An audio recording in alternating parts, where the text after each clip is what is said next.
పరిశుద్ధుడు అయిన తండ్రి, సర్వాధికారి, సర్వోన్నతుడ, సకల ఆశీర్వాదాల కారణభూతుడైన పరలోకపు రాజా, నాయనా సంఘాన్ని ప్రేమించి ప్రత్యేకంగా 50 దినాల ఉపవాస ప్రార్థనలు ప్రత్యేకంగా జరిపిస్తున్న విధానం బట్టి నాయనా నీ కృతజ్ఞతాస్తులు చెల్లించుకుంటున్నాం. గడిచిన 25 దినాలు కూడా ప్రభా నీ బిడ్డలందరూ చేసిన ప్రార్థనలు ఆలకించి ప్రతిఫలం ఇస్తున్నారు. ప్రతి దినము మాట్లాడుతున్న మాటలను ప్రతి ఒక్కరు విని ప్రభా బలపడటానికి నాయనా నీ కృప చూపినందుకు స్తోత్రాలు ప్రభా. ఈరోజు కూడా ఇప్పటివరకు చేసిన ప్రార్థనలన్నీ ఆలకించారు.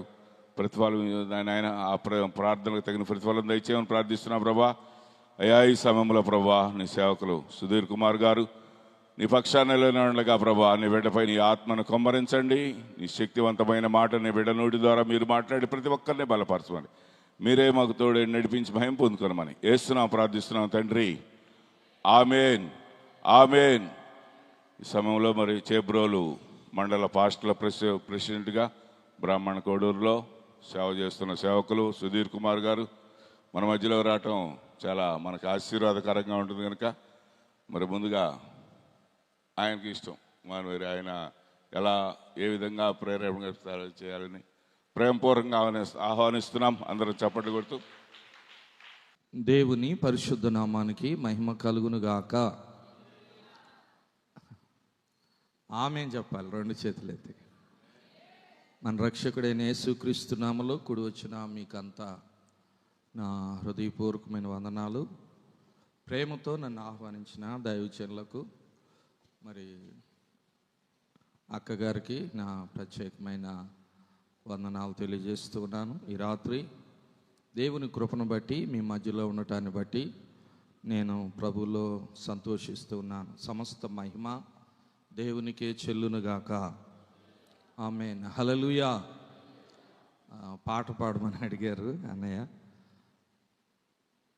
నా ప్రియుడా యేసునాథ నీకే స్తోత్రములు అనే పాట పాడుకుందాం. ఈ పాట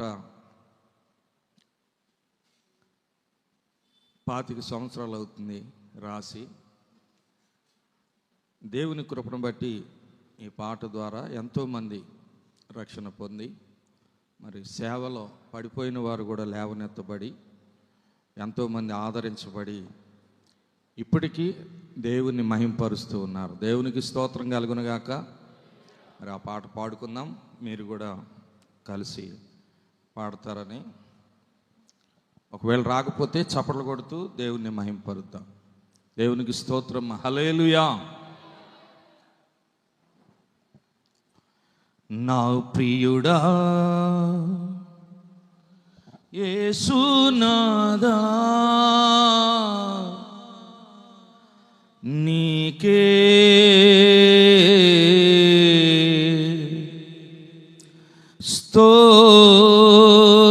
స్తోత్రములు.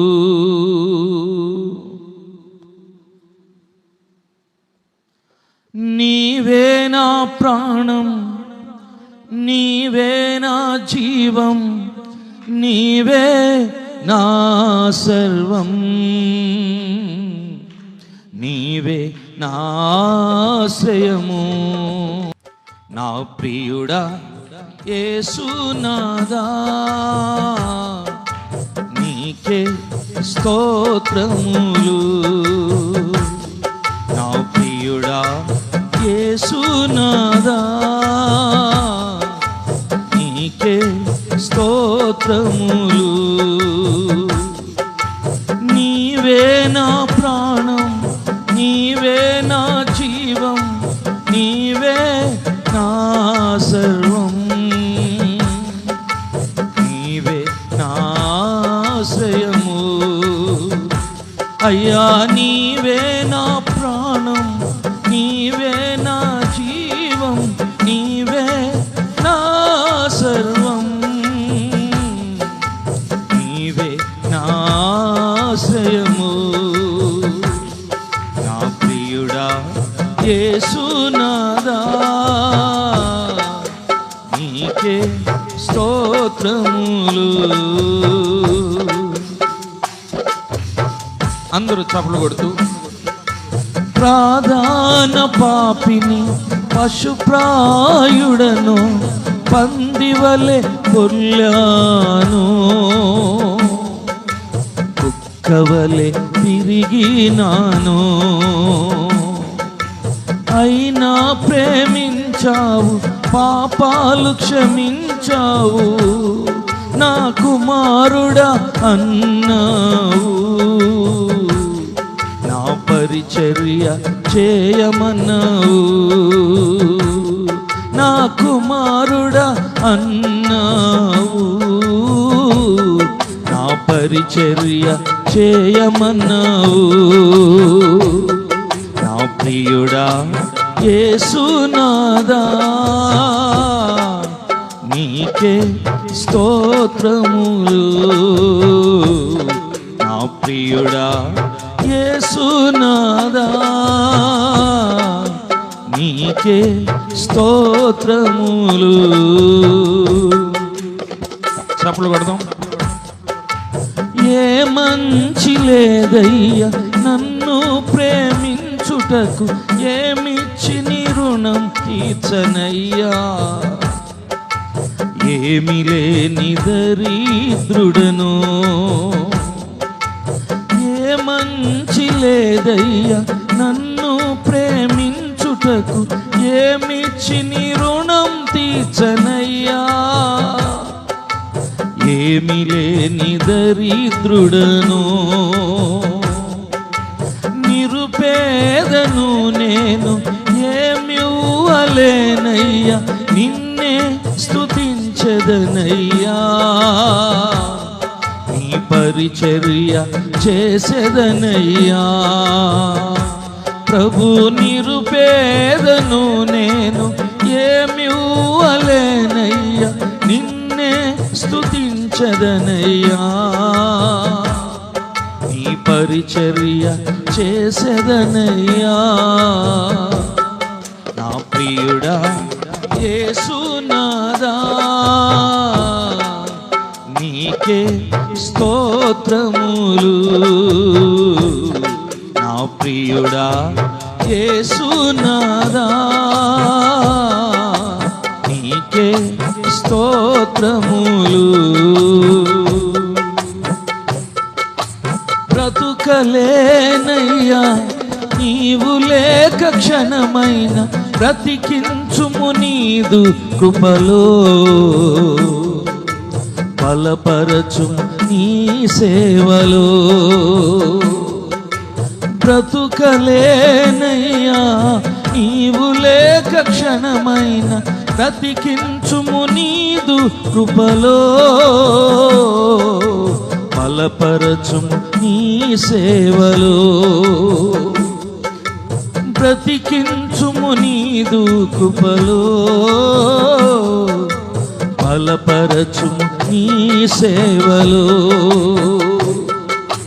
నీవే దయాళుడవు, నీవే నా దేవుడవు, కరుణించవా నా ప్రియుడా. నీ కృప నిత్యముండునుగాక. నీవే దయాళుడవు, నీవే నా దేవుడవు, కరుణించవా నా ప్రియుడా. నీ కృప నిత్యముండునుగాక. అయ్యా నీ కృప నిత్యముండునుగాక. కరుణించవా, కరుణించవా, కరుణించవా, కరుణించవా నా ప్రియుడా, ప్రియుడా. నీ కృప నిత్యముండునుగాక. అందరం పాడదాం. కరుణించవా నా ప్రియుడా, ప్రియుడా. నీ కృప నిత్యముండునుగాక. అయ్యా నీ కృప నిత్యముండునుగాక. కరుణించవా నా ప్రియుడా. నీ కృప నిత్యముండునుగాక. అందరం చెప్పండి. యెహోవా దయాళుడు, ఆయన కృప నిరంతరముండునని ఆయన చేత విమోచించిన వారు ఈ మాట పలుకుదురుగాక అని కీర్తనకారుడు అంటాడు. కనుక ప్రతి ఒక్కరూ నీ కృప నిరంతరం ఉండునుగాక అని చెప్పండి. కరుణించవా నా ప్రియుడా, నీ కృప నిత్యముండునుగాక. నన్ను కరుణించవా నా ప్రియుడా, నీ కృప నిత్యముండునుగాక. నీ కృప నిత్యముండునుగాక. నీ కృప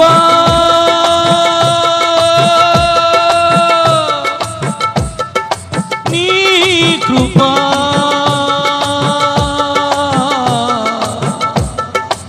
నీ కృప కరుణించవా నా ప్రియుడా, నీ కృప నిత్యముండునుగాక. నీ కృప నిత్యముండునుగాక. నా ప్రియుడా యేసునాథా, నీకే స్తోత్రములు. నా ప్రియుడా యేసునాథా, నీకే స్తోత్రములు. నీవే నా ప్రాణం, నీవే నా జీవం, నీవే నా సర్వం, నీవే నా ఆశ్రయము. అయ్యా నీవే నా ప్రాణం, నీవే నా జీవం, నీవే నా సర్వం, నీవే నా ఆశ్రయము, నీవే నా ఆశ్రయము.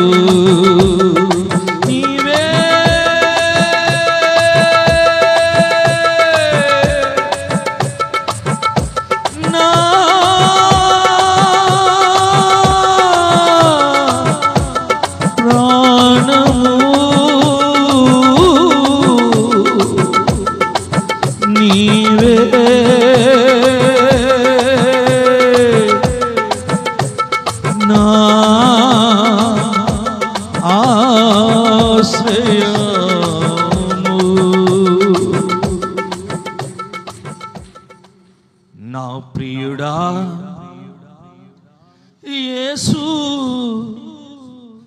నాదా, నీకే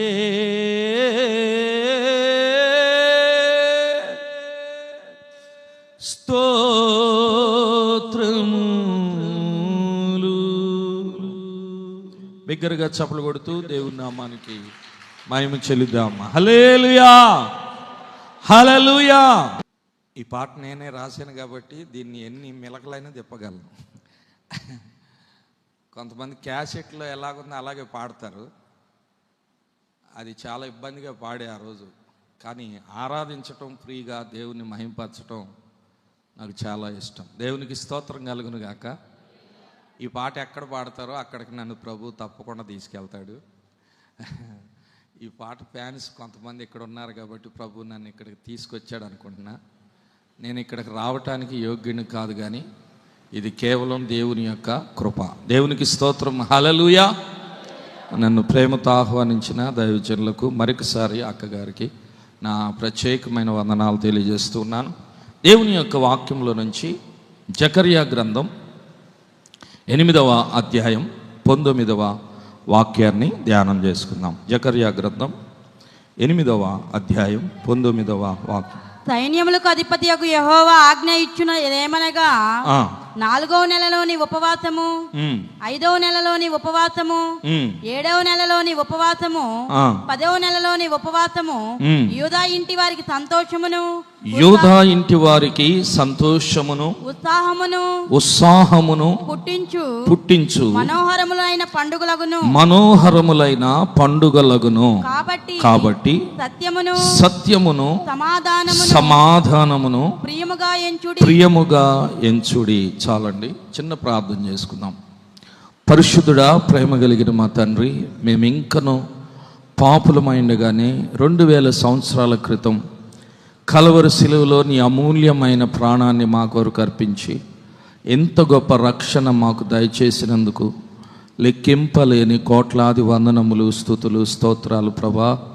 ఈ రక్షణలో మీరు మమ్మల్ని ఏర్పాటు చేసుకొని పరిశుద్ధుల సహవాసాన్ని మీరు మాకు ఇచ్చినందుకు వందనాలు చెల్లిస్తున్నాం.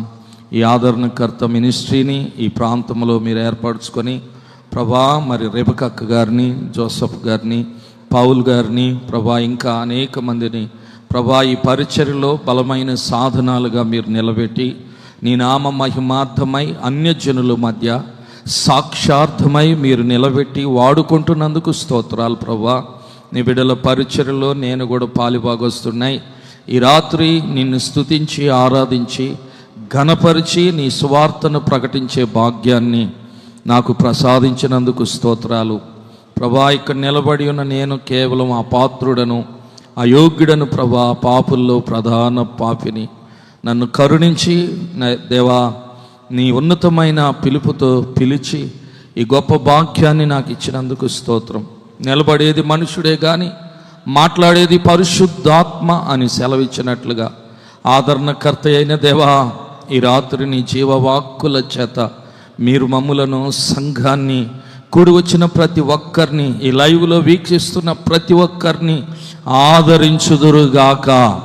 నీ మాట వినగలిగిన చెవి, గ్రహించగలిగిన హృదయం, అర్థం చేసుకోగలిగిన యోగ్యమైన మంచి మనస్సు మాకు దయచేసి నీ వాక్యములో ఉన్న మేలును, ఆశీర్వాదాన్ని ఈ రాత్రి మాకు దయచేయమని యేసు నామములో ప్రార్థిస్తున్నాను తండ్రి, ఆమేన్. మంచిదండి. 50 దినాలు దేవుని సన్నిధిలో మరి ఉపవాస ప్రార్థనలు జరుగుతూ ఉన్నాయి. నిజంగా ఇలాంటి ఉపవాస ప్రార్థనలు సంఘానికి ఎంతో దీవెనకరమైనవి. మేము కూడా సంఘంలో మరి సంవత్సరంలో 2 సార్లు ఉపవాస కూడికలు జరుపుతాం. ఆ ఉపవాస ప్రార్థనలో జరిగిన ప్రతిసారి అయిపోయిన వెంటనే దేవుడు ఏదో ఒక మేలు మా జీవితాల్లో చేస్తూ వచ్చాడు. దేవునికి స్తోత్రం కలుగును గాక. ఎవరైతే ఆ ఉపవాస కూడికల్లో పాలు పంపులు పొందుతారో క్రమంగా వారి జీవితాల్లో కూడా దేవుడు గొప్ప మేలులు చేస్తూ ఉన్నాడు. దేవునికి స్తోత్రం కలుగును గాక. ఎందుకంటే ఉపవాస ప్రార్థన అంత ప్రాముఖ్యమైంది. బైబిల్లో రాయబడింది, ఇదియే కదా నాకు ఇష్టమైన ఉపవాసం. ఉపవాసం దేవుడికి ఏమో ఇష్టం, మనకేమో కష్టంగా ఉంటుంది. రోజుకు 3 పూటలు తినటానికి అలవాటు పడిన మనం ఒకరోజు తినకుండా ఉండాలంటే ఈ శరీరం బలహీనమైపోద్ది. ఆత్మ సిద్ధమే కానీ శరీరము బలహీనమైందని చెప్పాడు. అయినా ఆత్మచేత ఈ శరీర క్రియలను చంపి దేవుని కొరకు జీవించగలిగిన సామర్థ్యాన్ని ప్రభు మనకిచ్చాడు. హల్లెలూయా, హల్లెలూయా. ఇక్కడ మనం చూస్తున్నాం, యూదులు ఉపవాస ప్రార్థనలు ఎక్కువగా చేస్తారు. వారి జీవితాల్లో ఏ కష్టం వచ్చినా, ఏ యుద్ధం వచ్చినా, ఏ భయంకరమైన సమస్య వచ్చినా వారు చివరిగా చేసే ప్రార్థన ఏదంటే ఉపవాస ప్రార్థనే. ఎందుకంటే ఫైనల్ ప్రార్థన బైబిల్లో ఉపవాస ప్రార్థనే.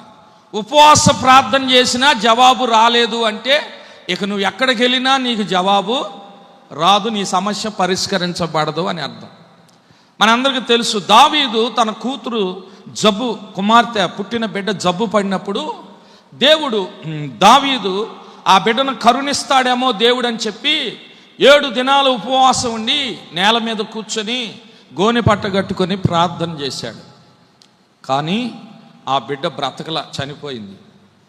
వెంటనే దావీదు లేచి స్నానము చేసి తైలం పూసుకొని దేవాలయానికి వెళ్ళి మొక్కి వచ్చి ఇంట్లో కూర్చొని నాకు భోజనం పెట్టండి అన్నాడు. అందరూ ఆశ్చర్యపోయారు. పాపం బిడ్డ చనిపోయేసరికి రాజుగారికి మైండ్ కొద్దిగా లూజ్ అయినట్టుంది. శవాన్ని ఇంట్లో పెట్టుకుని అన్నం పెట్టమంటాడేంది మనిషి అని గుసగుసలు ఆడుతూ ఉన్నారు. ఈ గుసగుసలు ఆయనకి వినపడినాయి. ఆయన చెప్పాడు, బిడ్డ చనిపోక మునుపు ఒకవేళ దేవుడు కరుణించనేమోనని నా ప్రాణాన్ని ఆయాసపరుచుకొని నేను ఉపవాసం ఉన్నాను. కానీ ఆ బిడ్డ చనిపోయింది. ఇప్పుడు నేను ఏడ్చి ప్రలాపించి నా ప్రాణాన్ని ఆయాసపరుచుకొని ఆ బిడ్డను తిరిగి రప్పించలేను. ఒకరోజు నేనే ఆ బిడ్డ దగ్గరికి వెళ్ళుదును గనుక. దేవునికి స్తోత్రం, హల్లెలూయా. అర్థమైందండి. కాబట్టి ఇంకా నేనెందుకు నా ప్రాణాన్ని ఆయాసపరచుకోవాలన్నాడు. అదే గొప్ప నిరీక్షణ. ఆ విశ్వాసమే దేవుడి మీద అలగలా. నేను 7 రోజులు ఉపవాసం ఉన్నాను కదా, దేవుడికి జాలి లేదా, దయ లేదా, కనికరం లేదా అని అలగాల. దేవునికి స్తోత్రం కలుగును గాక. పోయి దేవా నీకు స్తోత్రం, నీ చిత్తమే అన్నాడు. అందుకే ఆ తర్వాత శ్రేష్టమైన ప్రపంచానికి జ్ఞానాన్ని అందించిన సొలొమోనును దేవుడు కుమారుడిగా ఇచ్చాడు. చెప్పండి 2 చేతులు ఎత్తి. చూసారా, ఒక కీడు వెనకమాల ఒక మేలు దాచి ఉంచుతాడు. ఒక శోధన అనుమతించినా దాన్ని మనం భరించాలి, సహించాలి, ఓర్చుకోవాలి. ఆ తర్వాత దేవుడు చేయబోయే మేలు మన ఊహకు మించింది. ఒకవేళ ఆ బిడ్డ చనిపోకుండా ఆ బిడ్డే బ్రతికుంటే అంత జ్ఞానం కలిగిన బిడ్డగా ఉండేది కాదేమో. దేవునికి స్తోత్రం కలుగును గాక. కనుక ఒకవేళ నీ జీవితంలో ఎలాంటి కార్యాలు జరిగినప్పుడు చింతపడద్దు. మన దేవుడు మన ఊహకు మించిన కార్యాలు చేయగలిగిన దేవుడు. దేవునికి స్తోత్రం కలుగును గాక. ఈ మధ్య ఒక పాట బాగా వైరల్ అవుతుంది కదా, ఏదైనా కథ మొత్తం. అవును, మరి మార్చేస్తాడు. ఇప్పుడు దావీదు కథ అంతా ఏమైపోయింది, మారిపోయింది కదా. దేవునికి స్తోత్రం కలుగును గాక. అలాంటి జ్ఞానం కలిగిన కుమారుడు పుట్టినప్పుడు, ఆయన పెరిగి గొప్పవాడైనప్పుడు దావీదుకి ఎంతో పేరు వచ్చింది. దేవునికి స్తోత్రం కలుగును గాక. కనుక నా ప్రియమైన సహోదరి సహోదరులారా, ఉపవాస ప్రార్థన ఫైనల్ ప్రార్థన. ఉపవాస ప్రార్థన చేసినా నీకు జవాబు రాలేదు అంటే ఇంక నువ్వేం చేసినా నీకు ఫలితం ఉండదు. అది ఇక నువ్వు అడిగింది నీకు అనుగ్రహించబడలేదంటే అది దేవుని చిత్తం కాదని నువ్వు దేవునికి వదిలేస్తే దేవుడు మరి ఒక కార్యాన్ని నీ జీవితంలో చేస్తాడు. అది నీ ఊహకు మించింది. నువ్వు పోగొట్టుకున్న దానికంటే శ్రేష్టమైంది దేవుడు నీకు ఇస్తాడు. నువ్వు పొందుకొని దానికంటే ఇంకా అధికమైంది దేవుడు నీకు ఇస్తాడు.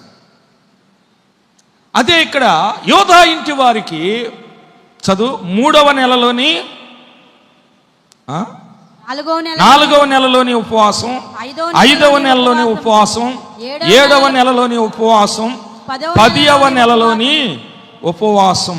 యోధా ఇంటి వారికి సంతోషమును ఉత్సాహమును పుట్టించు మనోహరములైన పండుగలు. యూదులంట ఉపవాసం అంటే దాన్ని ఒక పండుగగా ఆచరిస్తారంట.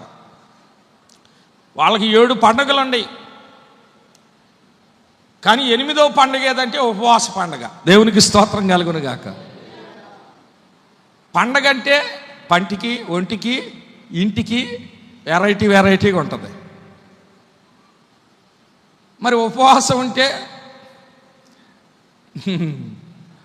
పంటికి ఉండదు, ఒంటికి ఉండదు, ఇంటికి ఉండదు. అయినా వాళ్ళు ఆత్మీయంగా దాన్ని పండుగగానే భావిస్తారంట. దేవునికి స్తోత్రం కలుగును గాక. అందుకే ప్రభువు కూడా కొత్త నిబంధనలు ఏం చెప్పాడు? మీరు ఉపవాసం చేయనప్పుడు నీ ముఖము కడుక్కొని నీ తల అంటుకొని మనుషులకు కనబడవలనని కాక రహస్యమందు చూచు దేవునికి కనబడినట్లుగా నువ్వు ప్రార్థన చెయ్యి అన్నాడు. దేవునికి స్తోత్రం కలుగును గాక. అన్యజనులైతే అలాగుండరు, వాళ్ళు ముఖము వికారము చేసుకొని ఉంటారంట. మరి క్రైస్తవులు అలాగ ఉండకూడదు. ఉసూరుమంట రాకూడదు ఉపవాస ప్రార్థనకే.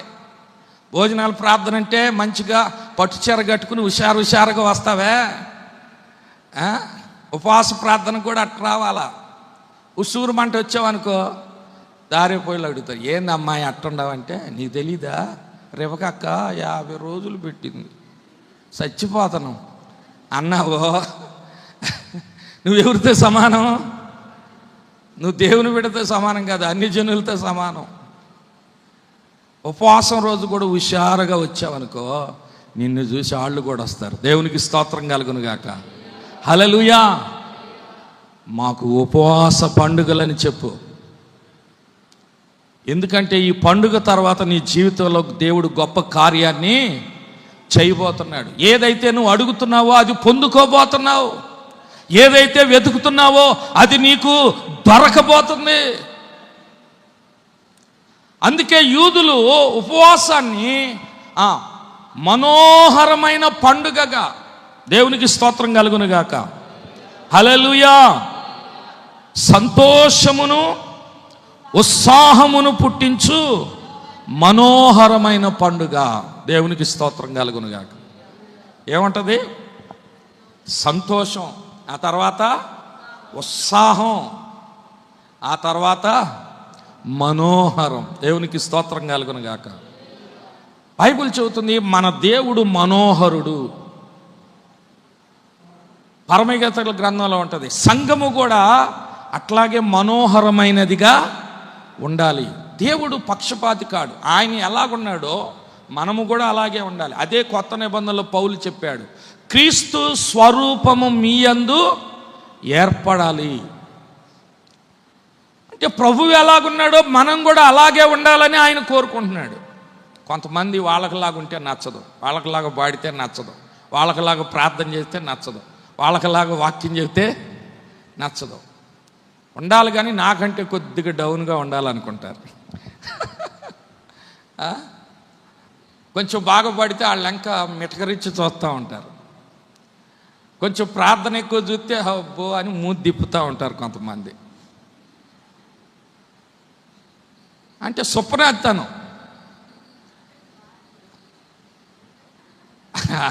అలా ఉంటే నువ్వు ఎదగలేవు, దేవునికి స్తోత్రం కలుగును గాక. మా సంఘంలో ఒక సీనియర్ విశ్వాసి ఉండేవాడు. నేను కొత్తగా వచ్చి పాటలు పాడుతుంటే మూతి తిప్పేవాడు. ఆయన అట్టాగే ఉన్నాడు.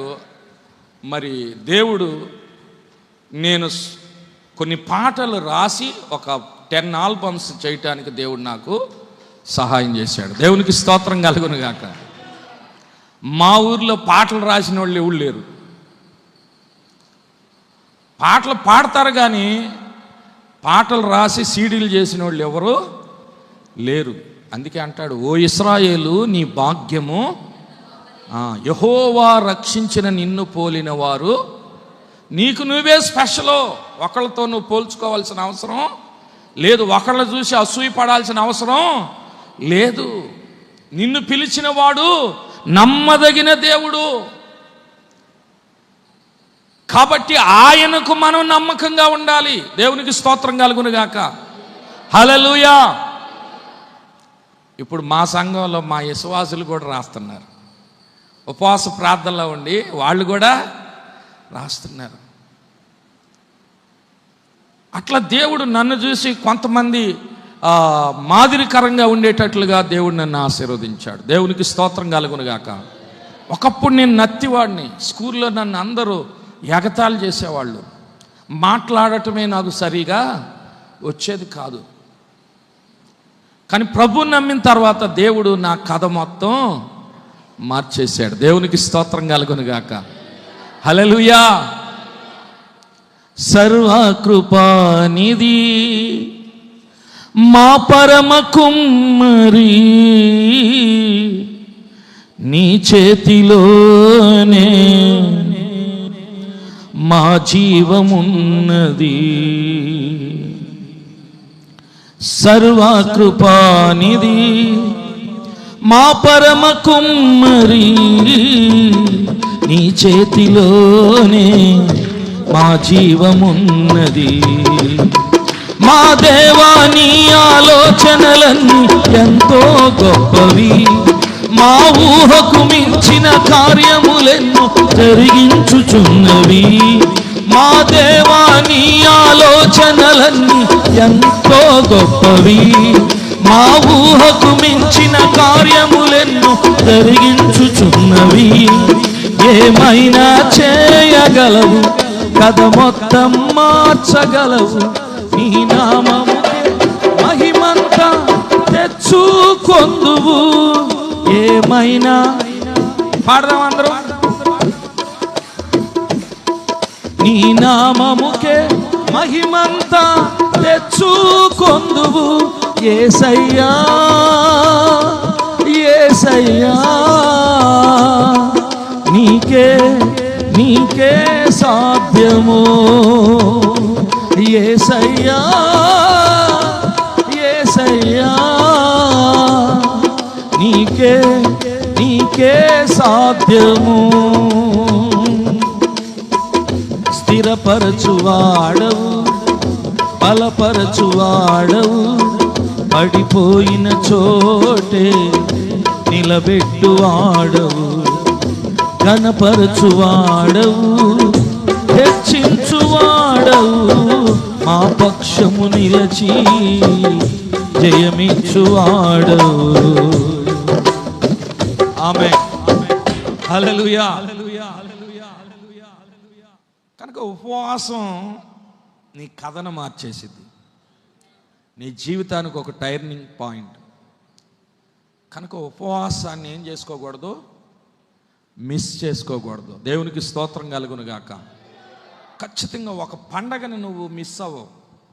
అట్లాగే ఉపవాసాన్ని కూడా నువ్వేం కాకూడదు అంటే మిస్ కాకూడదు. మిస్ కాకుండా నువ్వు సంతోషంగా, ఉత్సాహంగా, మనోహరమైనదిగా నువ్వు ఆచరిస్తే ఖచ్చితంగా నీ జీవితంలో గొప్ప కార్యాలు జరుగుతాయి.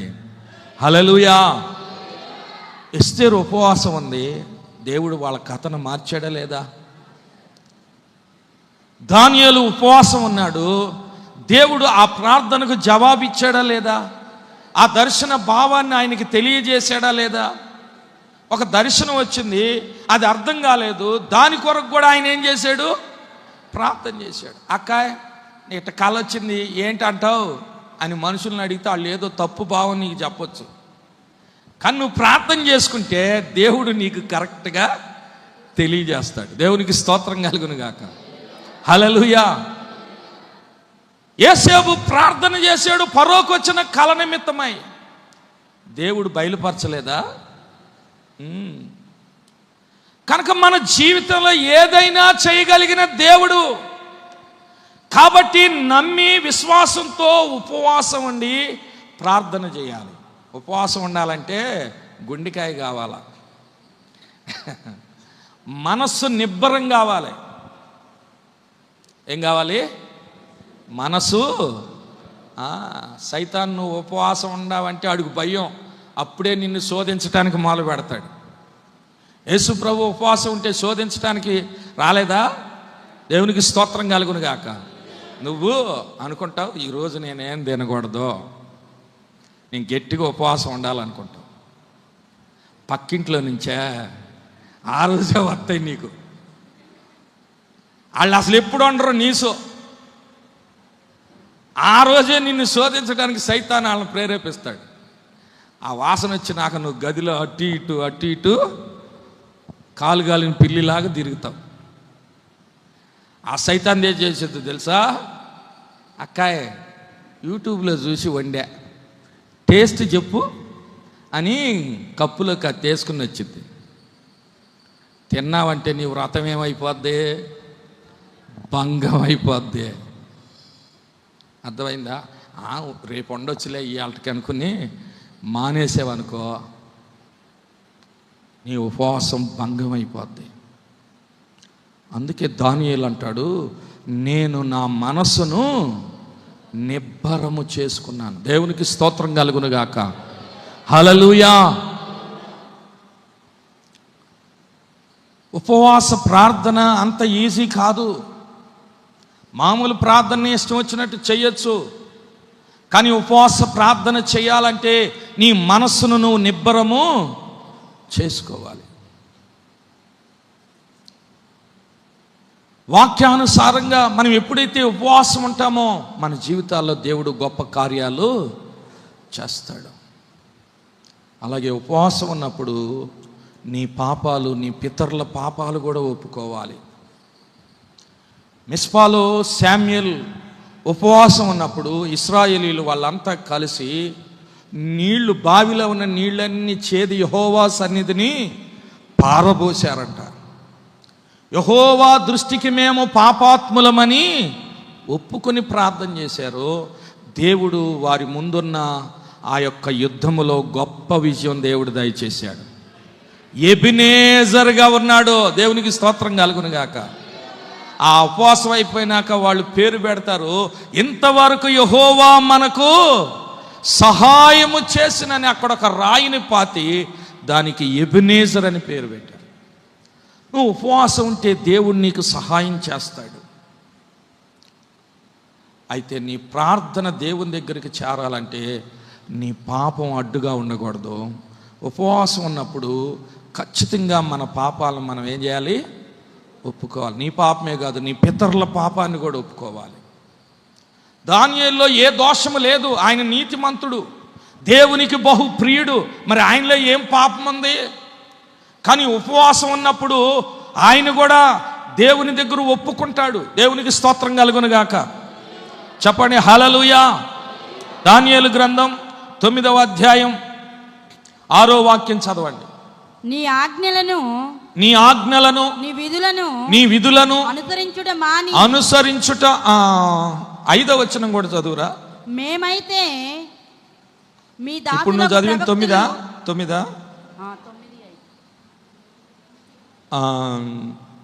5వ వచనం చదువు. మేమైతే నీ దాసులకు ప్రవక్తలు, ఈ మాటలో జాగ్రత్తగా అండర్లైన్ చేసుకో. నీ దాసులకు ప్రవక్తలు నీ నామమును బట్టి మా రాజులకు మా అధిపతులకు మా పితరులకును యోదయా దేశ జనులందరికీ చెప్పిన మాటలను ఆలకింపక నీ ఆజ్ఞలను నీ విధులను అనుసరించుట మాని పాపులమును దుష్టులమునై చెడుతనమందు ప్రవర్తించుచు తిరుగుబాటు చేసిన వారము. ప్రభువా నీవే దేవునికి స్తోత్రం. హల్లెలూయా.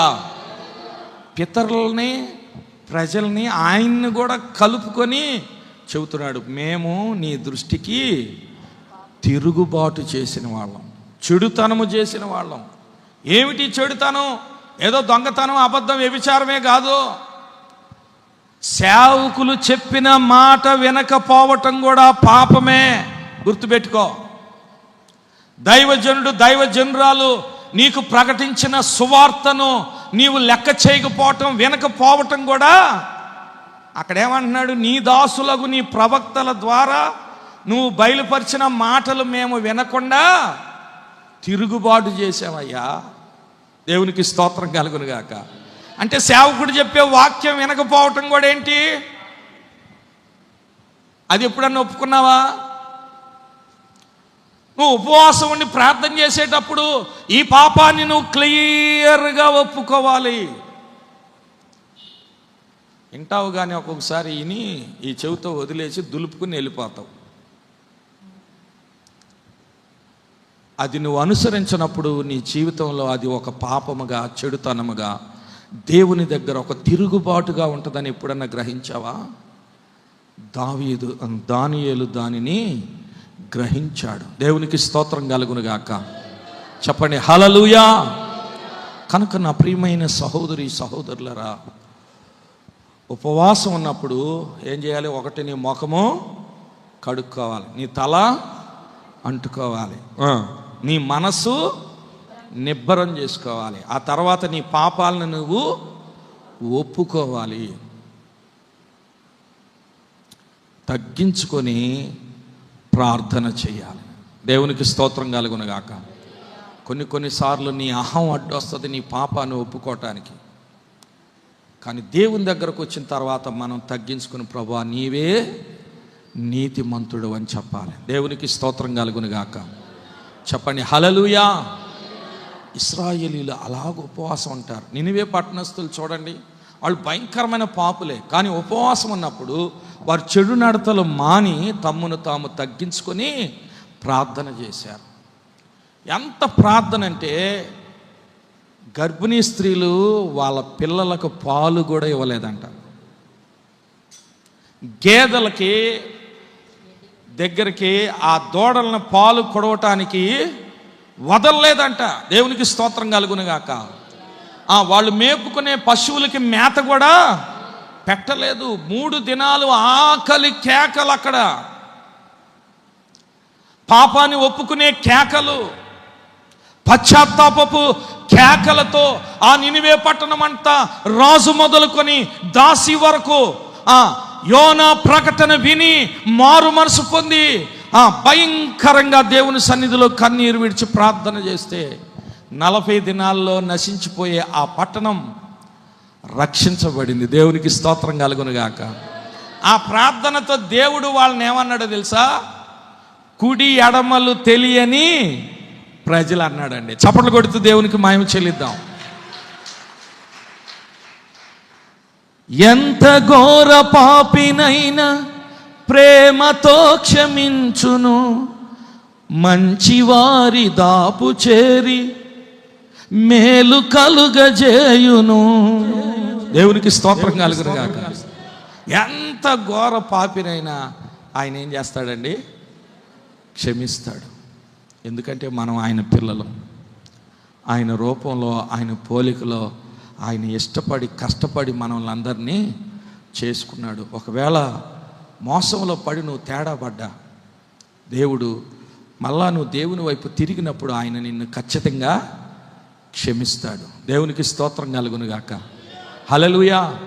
కానీ సైతాన్ గాడు ఏం చేస్తాడంటే, నీ పాపానికి క్షమాపణ లేదంటాడు. నమ్మొద్దు. ఆయన ప్రేమ కలిగిన దేవుడు, వాత్సల్య సంపూర్ణుడు, అత్యంత కృప కలిగిన దేవుడు, శాంతమూర్తి. ఆయన త్వరగా కోపించే దేవుడు కాదు. మనం చేసిన పాపాన్ని ఆళ్ళీళ్ళు చెప్పిన మాటలని అంత తేలిగ్గా మనకు తీర్పు తీర్చేవాడు కూడా కాదు. మనమైతే అసలు ఇని వెనక తలకనే డిసైడ్ చేసేస్తాం. సొదొమ గొమొర్రా విషయాల్లో అబ్రహాము దగ్గరకు వచ్చాడు. నేను చేయబోయే కార్యం అబ్రహాముకి దాచదనా అని అక్కడ అంటాడు. సొదొమ గొమొర్రా పట్టణాలను గురించి నా యొద్దకు వచ్చిన మొర చాలా గొప్పది. ఆ ప్రకారంగా అట్లు వారు చేసిరో లేదో నేను వెళ్ళి తెలుసుకొందును అన్నాడు. దేవునికి స్తోత్రం కలుగునుగాక. అలాగూ వారు సంపూర్ణంగా చేశారో లేదో నేనే స్వయంగా వెళ్ళి తెలుసుకుంటానని చెప్పి లోతు ఇంటికి వెళ్ళాడా లేదా? దేవునికి స్తోత్రం కలుగునుగాక. వాళ్ళు ఏం చేశారు? ఆయనతో కూడా పాపం చేయటానికి ప్రయత్నం చేశాడు. అప్పుడు డిసైడ్ చేసుకున్నాడు, ఓహో నా యొద్దకు వచ్చిన మొర కరెక్టే. దేవునికి స్తోత్రం కలుగునుగాక. వెంటనే చీకటి కమ్మజేసి లోతును ఆయన కుటుంబాన్ని బయటికి లాగి, ఇదిగో మీరు త్వరగా తప్పించుకొని పొండి ఆ పర్వతానికి, దేవుడు ఈ పట్టణాన్ని నాశనము చేయబోతున్నాడు. దేవునికి స్తోత్రం కలుగునుగాక. అంత తేలిగ్గా ఆ మనుషుల మాటల్ని ఇని సాడీలిని నీ జీవితాన్ని డిసైడ్ చేసే దేవుడు కాదు. మనమేమో ఈజీగా అసలు ఇని వెనక తలిగినే నిజమే అని వంత పలుకుతూ ఉంటావు నువ్వు. కానీ దేవుడు ఒక్కొక్కసారి కంటితో చూసేది కూడా అబద్ధమే ప్రియులారా. కంటితో నువ్వు అనుకుంటావు నేను చూశాను అనుకుంటావు, కానీ అది కూడా మన అబ్రాహాం అన్న ఒక మాట చెప్పాడు.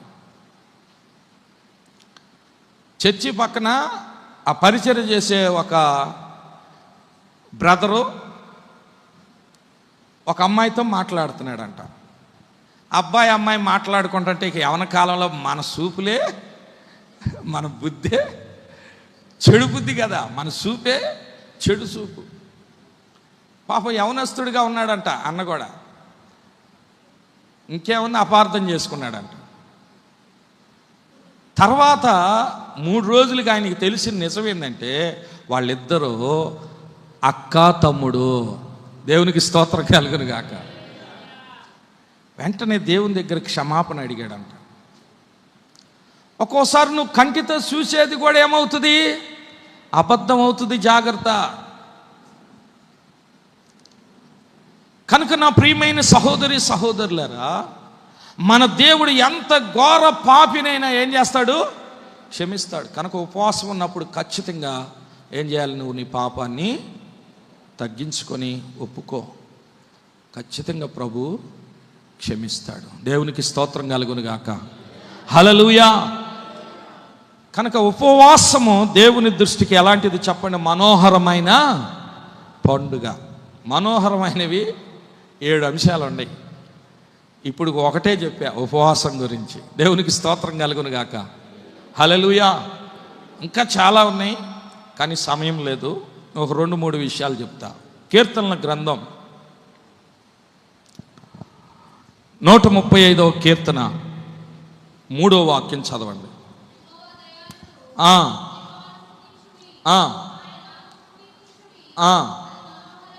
ఆయన నామమును కీర్తించుడి, అది మనోహరము. చాలండి, దేవునికి స్తోత్రం కలుగును గాక. ఒకటి, ఉపవాసము మనోహరమైనది. రెండవదిగా స్తుతి మనోహరమైనది. దేవునికి స్తోత్రం, హల్లెలూయా. స్తుతి అలాంటిది చెప్పండి, 2 చేతులు ఎత్తి చెప్పండి ఒకసారి. స్తుతి ఎలాంటిది? మనోహరమైనది. కనుక దేవుని ప్రతి విషయంలో స్తుతించటం నేర్చుకోవాలి. స్తుతిలో గొప్ప శక్తి ఉంది, స్తుతిలో గొప్ప ఆశీర్వాదం ఉంది. దావీదు అంటాడు, రోజుకు 3 సార్లే ప్రార్థన చేస్తున్నాను కానీ 7 సార్లు అయితే నేను స్తుతిస్తున్నాను అంటాడు. దేవునికి మహిమ కలుగును గాక. స్తుతించే విషయంలో ఎన్నిసార్లు అండి? 7 సార్లు. ప్రార్థన ఎన్నిసార్లు? 3 సార్లేనంట. ప్రార్థన అంటే మన విన్నపాలు దేవునికి తెలియజేయటం. స్తుతి అంటే ఆయనకు మహిమ తెచ్చేది. స్తుతి యాగం అర్పించువాడు నన్ను మహిమపరుచుచున్నాడు అంటాడు. దేవునికి మహిమ కలుగును గాక. దేవుడు స్తుతులకు పాత్రుడు, స్తుతుల పైన ఆసీనుడు. దేవుణ్ణి మనం ఆహ్వానించి ఆయనకి వేయాల్సిన కుర్చీ ఏంటంటే స్తుతి సింహాసనం. దేవునికి స్తోత్రం కలుగును గాక. నువ్వు స్తుతిస్తున్నావు అంటే దేవుణ్ణి ఆహ్వానించినట్లే. కనుక నువ్వు ఎప్పుడు ఎటుపోయినా ఏం చేస్తున్నా నీ హృదయంలో మానని స్తుతి ఉండాలి. అది చెడైనా, కీడైనా, మేలైనా, ఏదైనా సరే. దశలోనికి రాసిన పత్రికలో అంటాడు 5వ అధ్యాయం 17వ వచనంలో, ప్రతి విషయములో దేవునికి కృతజ్ఞతాస్తుతులు చెల్లించండి. ఎలాగూ చేయుట క్రీస్తునందు దేవుని చిత్తం. దేవుని చిత్తం ఏంటంటే ప్రతి విషయములో దేవుని స్తుతించడం. ఈ మధ్య స్తుతిని కూడా పాపంగా చెప్పే సంఘాలు ఉన్నాయి. హల్లెలూయా అనరు, మళ్ళీ హల్లెలూయా అనే పాటలు పాడతారు. హల్లెలూయా మీద ఏం చేస్తారు? పాటలు పాడతారు. హల్లెలూయా అనకూడదు, అదేందో బూత్ అయినట్టు. ఏమండి, కొన్ని సంఘాలు నేను గమనిస్తున్నా, కొంతమందిని గమనిస్తున్నాను. బూతులు తిట్టడం పాపం, చెడుగా మాట్లాడటం పాపం, కానీ స్తుతించటం పాపము కాదు. యోబు ప్రతి విషయంలో దేవుని స్తుతించాడు. ఆయన గురించి రాయబడ్డ మాట, అతడు నోటి మాటలలోనైనను పాపము చేయలేదు, దేవుడు అన్యాయము చేసినని చెప్పలేదు. దేవుని నేను స్తుతిస్తే దేవునికి ఎంత మహిమ, దేవుడు నిన్ను ఆశీర్వదిస్తాడు.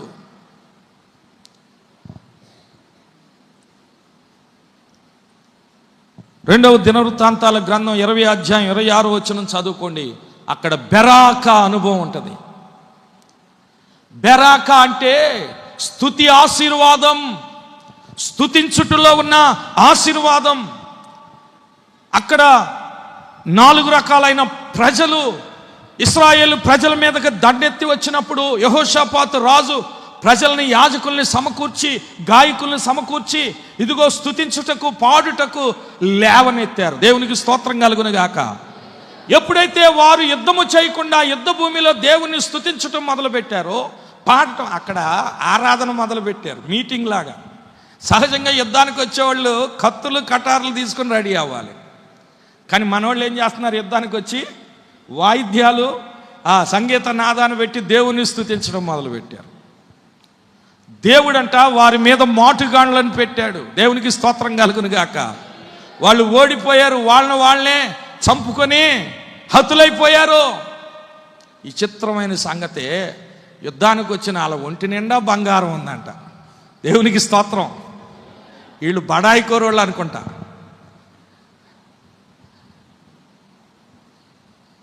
ఒక ఆమె ఇంట్లో దాచిన బంగారం అంతా ఫంక్షన్కి వేసుకుని బైక్ మీద వెళ్తుందంట, బుల్లెట్ మీద.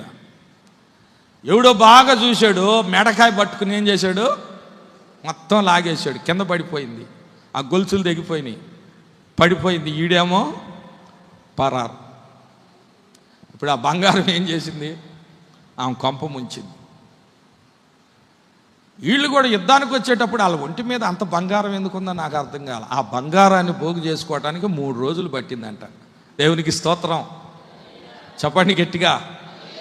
యుద్ధానికి వెళ్ళిన వాళ్ళు యుద్ధం చేయకుండా దేవుణ్ణి స్తుతిస్తే, దేవుణ్ణి ఆరాధిస్తే వాళ్ళకు విజయంతో పాటు విస్తారమైన దోపుడు సొమ్ము దొరికిందంట. చప్పట్లు కొడుతూ దేవునికి మహిమ చెల్లిద్దాం. చెప్పండి గట్టిగా. అంటే దేవుణ్ణి స్తుతించుట్లో గొప్ప ఐశ్వర్యం ఉంది.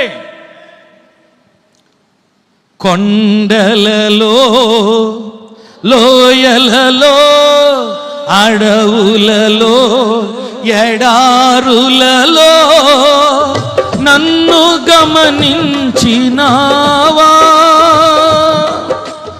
నన్ను నడిపించినావా.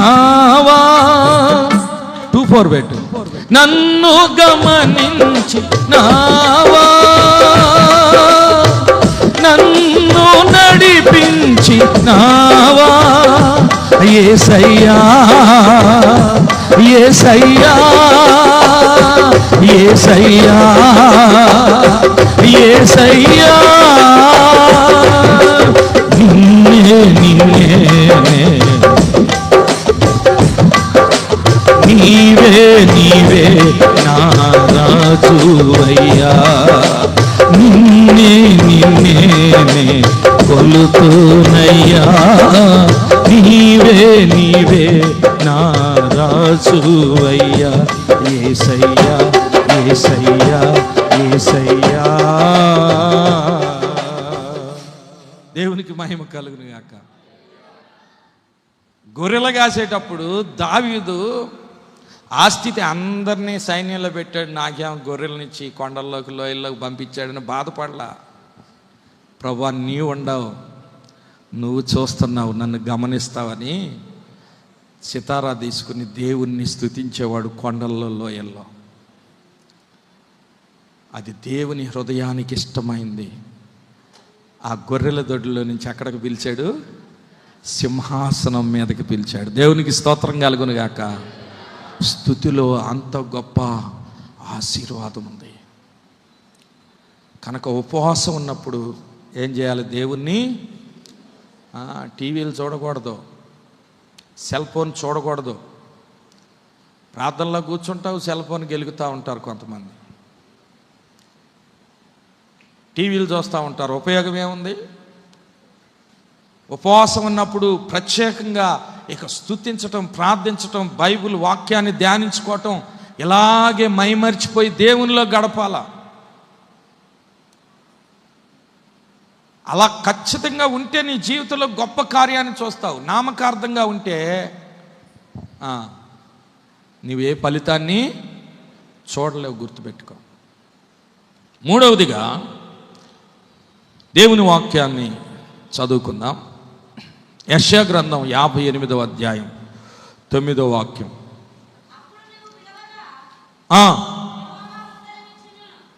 58వ అధ్యాయం 13వ వాక్యం. నా విశ్రాంతి దినమున వ్యాపారము చేయకుండా, నా విశ్రాంతి దినమున వ్యాపారము చేయకుండా, నాకు ప్రతిష్ఠితమైన దినమని, నాకు ప్రతిష్ఠితమైన దినమనియు నీవు ఊరకుండిన ఎడల, నీవు ఊరకుండిన ఎడల విశ్రాంతి దినము, విశ్రాంతి దినము మనోహరమైనదనియు, మనోహరమైనదని యెహోవాను ప్రతిష్ఠిత దినమనియు, యెహోవాకు ప్రతిష్ఠిత దినమనియు, ఘనమైనదనియు అనుకొని దాన్ని ఘనముగా ఆచరించిన ఎడల నీకిష్టమైన పనులు చేయక వ్యాపారము చేయకయు లోక వార్తలు చెప్పుకొనకయు ఉండిన ఎడల నీవు యెహోవా యందు ఆనందించదవు. దేశం యొక్క ఉన్నతమైన స్థలముల మీద నేను నిన్ను హెచ్చించదను. నీ తండ్రి అయిన యాకోబు స్వాస్యమును నీ అనుభవములో ఉంచెదను. చాలండి. ఇక్కడ అంటున్నాడు విశ్రాంతి దినము మనోహరమైనది. ఏం చెప్పండి? విశ్రాంతి దినం అంటే ఏది? యూదులకు శనివారం, క్రైస్తవులకి ఆదివారం. దేవునికి స్తోత్రం కలుగును గాక. చెప్పండి హల్లెలూయా. క్రొత్త నిబంధన సంఘానికి విశ్రాంతి దినం ఏంటి? ఆదివారం. కాబట్టి నువ్వు ఆదివారం ప్రభు దినం. ప్రభు అన్నాడు 6 దినాలు కష్టపడి పని చేయండి. మీకు కొన్ని రెఫరెన్సులు చెప్తాను. నిర్గమకాండం 35 2వ వచనం, 20వ అధ్యాయం 11వ వచనం, లేవీకాండం 19వ అధ్యాయం 30వ వచనం. ఈ చదువుకోండి. ఇక్కడ ఒకే మాట పదే హెచ్చరించాడు. నా విశ్రాంతి దినమును మీరేం చేయాలి? ఆచరించాలి. 6 దినాలు కష్టపడి పని చేయాలి. 7వ రోజు మాత్రం ఏం చేయాలి? మీరు ఊరకుండాలి. దీన్ని ఎవరు పాటించట్లా కొత్త నిబంధనలో. యూదులు పాటించినట్టుగా క్రైస్తవులు ప్రార్థనకు ముందు ఏదో పని చేసుకుని వస్తారు, ప్రార్థన అయిపోయినాక మళ్ళీ ఏదో ఒక పనికి పోతానే ఉండారు. అందుకని చాలామంది దేవుని సన్నిధికి వస్తున్నా బ్లెస్సింగ్స్ రావట్లా, నిష్ట లేదు, నియమం లేదు, ఏదో నామకార్థంగా వచ్చి పోతున్నారు. కొంతమంది రాకపోతే పాస్టర్ గారు తెల్లారి ఇంటికి వస్తాడేమో, అక్కోళ్ళు సాయంకాలమే వస్తారేమో అన్నట్టుగా వస్తున్నారు. ప్రభు అంటాడు లేవీకాండం 19:30 దానిని నీవు మన్నించాలి. ఏం చేయాలి? నువ్వు విశ్రాంతి దినాన్ని నీవు మన్నించాలంటే క్షమించాలి, ఘనంగా ఆచరించాలి. లోక వార్తలు కూడా చెప్పుకోకూడదు. ఒకవేళ పనులున్నా వాటిని పక్కన పెట్టి ఊరకుండాలి. అయిపోయిందిగా ప్రార్థన అని మళ్ళీ నీ ఇష్టం వచ్చినట్టు నువ్వు చేయటానికి లేదు. మా వాడు ఒకడు ఉన్నాడు, ప్రార్థనకు ముందు 1000 రూపాయలు సంపాదించుకుని వస్తాడు. ప్రార్థనకు వచ్చి ఏం చేస్తాడంటే నిద్రపోతూ ఉంటాడు. ఉపయోగం ఏమన్నుందా? ఏమండి? పొద్దున్నే లెగుస్తాడు, 4 గంటలకి పనికి పోతాడు, 11 ఇంటి దాకా పని చేసుకుని హడావుడిగా రెడీ అయ్యి వస్తాడు. వచ్చిన కాడి నుంచి కుర్చీలో కూర్చుని కూర్పాటలు పాడుతూ ఉంటాడు. పాటకిస్తే బ్రహ్మాండంగా పాట పాడతాడు. మళ్ళీ బ్లెస్సింగ్ ఉండిద్దా? అనుకుంటాడు సందాకు కూడా సంపాదించుకున్నా నేను ఈరోజు. ఏమనుకుంటాడు మనసులో? సందాకు కూడా సంపాదించుకున్నా, పాస్టర్ గారికి కూడా దశంభాగం కంటే ఇంకొక 100 అదనంగా. 1000 రూపాయలకి దశంభాగం ఎంత? 100. కానుక ఇంకొక 100, 200 ఎత్తా. ఆయన ఇంకేం అండి అనుకుంటాడు మనసులో.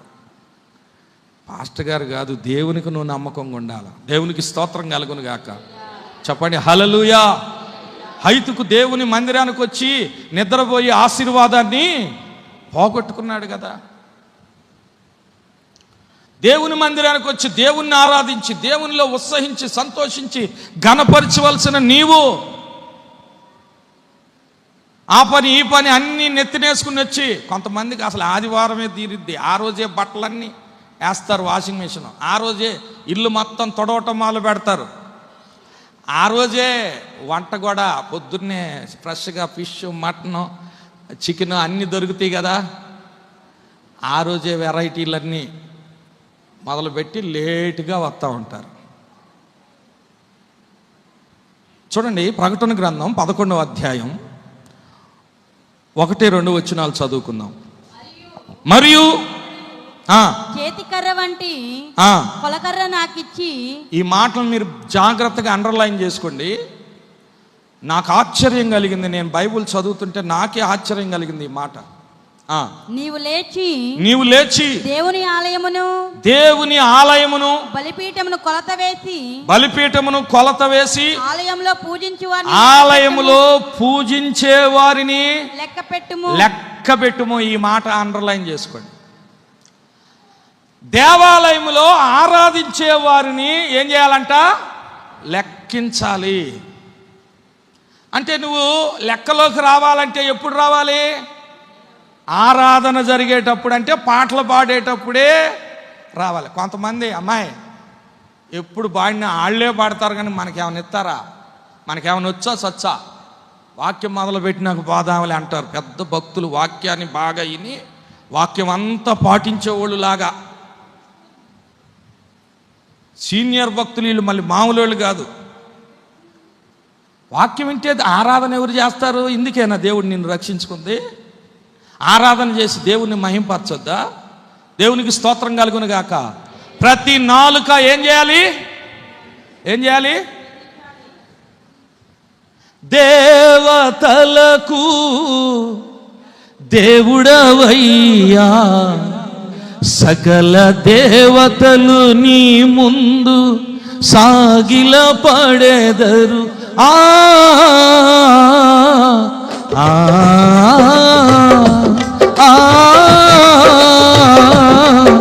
ఆ దేవతలకు దేవుడవయ్యా, సకల సకల దేవతలు నీ ముందు సాగిల పడెదరు. ప్రతి మోకాలు నీ నామములో వంగునుగాక, ప్రతి నాలుక నిన్ను స్తుతించుగాక, ప్రతి నాలుక నిన్ను స్తుతించుగాక. యేసయ్యా నా యేసయ్యా, నీకు కోట్లాది స్తోత్రములు. దేవుళ్ళకే దేవుడవు నీవు, ప్రభువులకే ప్రభువు నీవు, రాజులకే రాజువు నీవు, అందరికీ నీవే ప్రభువు, మా అందరికీ నీవే ప్రభువు.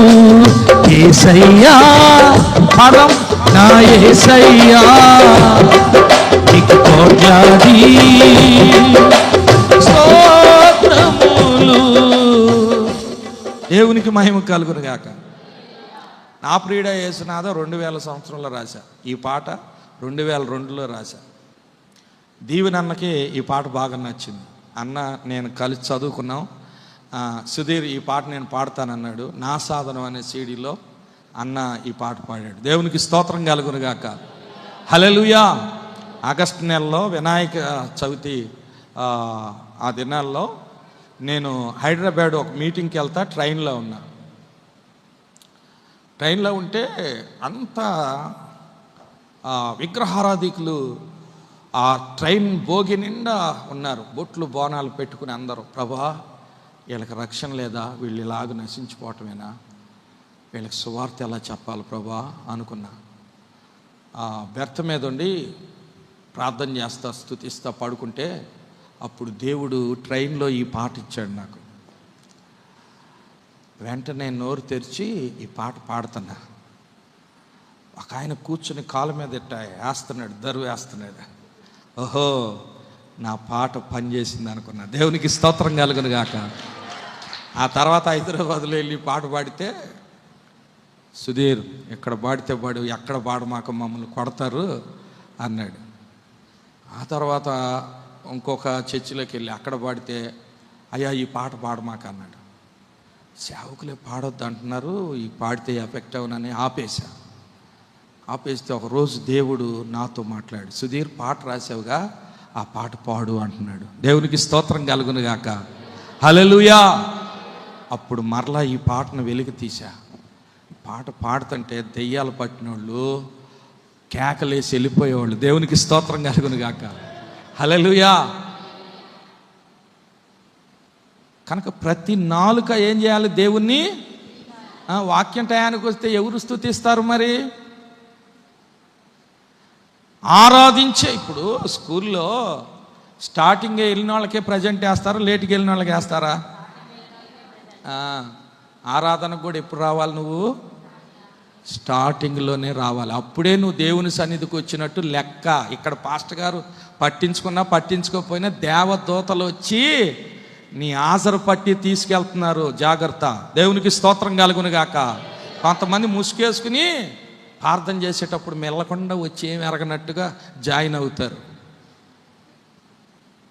ఇక్కడ నీ నాటకాలు, నీ యాక్షన్లని, డ్రామాలన్నీ ఇక్కడ జల్తీ కానీ రేపు దేవుని దగ్గర చల్లవు. జాగ్రత్త.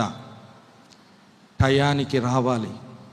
విశ్రాంతి దినాన్ని మనోహరమైనదిగా నువ్వు పాటిస్తే దేశం యొక్క ఉన్నతమైన స్థలాల్లో ఎక్కిస్తానంటాడు. మందిరములోని ఆనందం నీకు దొరుకుతుంది. లేకపోతే వస్తున్నా పోతున్నా ఉసూరు మొహమే నీ బతుకు, కన్నీళ్ళ బతుకే. కనుక మారు మనసు పొందాల్సింది బయట వాళ్ళు కాదు, నువ్వే. దేవునికి స్తోత్రం కలుగును గాక. ఏ విషయంలో? మందిరానికి వచ్చే విషయంలో. దేవునికి స్తోత్రం కలుగును గాక. చెప్పండి గట్టిగా. ఫ్యాషన్ అయిపోయింది ఇప్పుడు, స్తుతించడానికి రావట్లా, చప్పట్లు కొడతల్లా. ఇస్త్రీ మడత నలక్కుండా కూర్చుంటున్నారు, చెమట పడతల్లా. నీ దేవుడైన ప్రభువును నువ్వు నీ పూర్ణ హృదయంతో, నీ పూర్ణ ఆత్మతో ఆరాధించాలి. దేవునికి స్తోత్రం కలుగును గాక. నువ్వు ఎంత శక్తి, లోకంలో పనులకు ఎంతో కష్టపడుతున్నావు. స్తుతించడానికి ఎప్పుడైనా కష్టపడ్డావా? ఆరాధించడానికి, మోకరించడానికి ఎప్పుడైనా కష్టపడ్డావా? అమ్మో కాళ్ళు నొప్పులు వస్తా, నేను వెంటనే ఏం చేస్తున్నావు? ఆఫీసులో, పొలం పనిలో ఎన్ని నొప్పులున్నా, ఎండైనా, వానైనా, వరదైనా, బురదలో కూడా పని చేస్తూనే ఉంటారు. కనుక విశ్రాంతి దినము మనోహరమైనదిగా ఎంచుకుంటే, అక్కడ అంటాడు యాకోబు యొక్క స్వాస్యం నీ అనుభవంలో. యాకోబు యొక్క స్వాస్యం అంటే ఏంది? కానాను, పరలోకం. దేవునికి స్తోత్రం కలుగును గాక. దేవుని మందిరం అంటే ఏంటి? పరలోకపు గవిని, ద గేట్ ఆఫ్ హెవెన్ అంటాడు. అంటే పరలోకానికి ద్వారం, గేట్ ఏంటి? దేవుని ఆలయం. దేవుని ఆలయానికి రాకుండా నువ్వు పరలోకం వెళ్ళాలంటే అసంభవం. సిలువలో దొంగ ఆడకపోయాడంట. సిలువలో దొంగ, నువ్వు కూడా దొంగవా? నిన్ను కూడా సిలువేస్తారా? మరి పోతావా? కాళ్ళు చేతులు ఎరగొడితే అప్పుడు పోతావు బాగా. అబ్బో తెలివిగా మాట్లాడుతూ ఉంటారు కొంతమంది. దేవునికి స్తోత్రం కలుగును గాక. అతి తెలివి. సైతాన్ని కూడా మోసం చేయడానికి వాక్యాన్నే. నువ్వు నిజంగా దేవుని కుమారుడు అయితే ఈ రాళ్ళని విన్నాడా? దేవునికి స్తోత్రం కలుగు. సైతాను కొత్త మాటలేంది కాదు, దేవుని మాటలనే మార్చి చెప్పింది. అవ్వాదాలను ఎట్ట మోసం చేసింది? దేవుడు తినొద్దని చెప్పినా వాళ్ళ దగ్గర నుంచే నిజం రాబట్టుకుంది. వాడికి తెలీదు, మన దగ్గర నుంచే రాబడతాడు. దేవునికి స్తోత్రం కలుగును గాక. చెప్పండి గట్టిగా హల్లెలూయా. ఒకటి ఉపవాసము మనోహరమైంది, రెండవది స్తుతి మనోహరమైంది, మూడవది విశ్రాంతి దినము మనోహరమైన, నాలుగవది ఒక్క మాట చెప్పి నా మాటలు ముగిస్తా. ఫిలిప్పీయులకు రాసిన పత్రిక 4వ అధ్యాయం 16వ వాక్యం నుంచి కొన్ని మాటలు చదువుకోండి. అక్కడ ఏముంటుందంటే, పరిశుద్ధుల కొరకు ఇచ్చే కానుకలు మనోహరమైనవి. ఏంటి చెప్పండి? పరిశుద్ధుల కొరకు ఇచ్చే కానుకలు మనోహరమైనవి. అంటే మనం దేవునికి ఇచ్చే కానుకలు మనోహరమైనవి. దేవునికి స్తోత్రం కలుగును గాక.